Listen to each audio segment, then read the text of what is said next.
Welcome again. وأنيقو عبد الشكور عبد الله. برنامج حقوق بريا تريكر صوت معنا Excelka. صار حان قري ماشي هالمر فيري.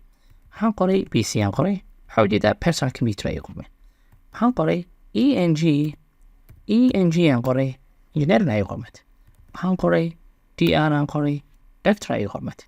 marka ereyada noocaasa sideen uu soo save gareeyay Excelkayga anigoo shaqadeeda fududeysanayo markii maalmaha shaqeynayo Excelka shaqada ay badan tahay qaab noocan ereyada soo gaabsada sideen sameeyaa marka file imaanaya waxaa imaanaysa more waxaa leedahay options aa leedahay marka option daadid qaybtan ay ku qorantaa proving aa imaanaysa auto correction option aa leedahay halkaan imaanaa marka okay ereyada aan rabo inaan gr oo kale waxaan rabaa inaan ka soo gaabiyo control v aan leeyahay Gamma-ray.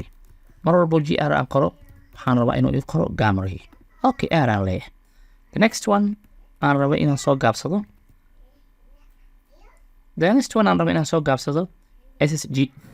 SG uu noqonaa. Waxaan rabaa Control V aan leeyahay.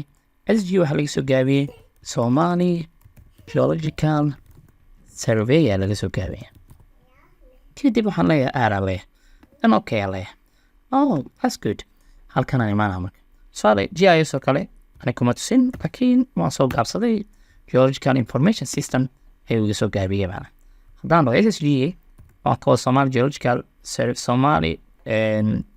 Geological Survey waxaan dhahay Somali Geological Survey SGS ay ahayd Somali Geological Survey GR oo kale haddaan taabto saa ujeedad Gamma-ray u isiiya that's marka su'aale hadda prof aan taabtay professor oo iisoo qore do you see hadda farqiga u dhexeeya ereyada la soo gaabiyey iyo macnahan waxay ku fadhiyaan because of marka qaar waqti ma haysid PCO listing intaa ku diyaarsanay kadib qaybtan shortcutka asaga ayaa ku diyaarinaya waa mahadsantiin waxaan rajaynaynaa inaad ka faa'iidaysan doontaan welcome Kali Academy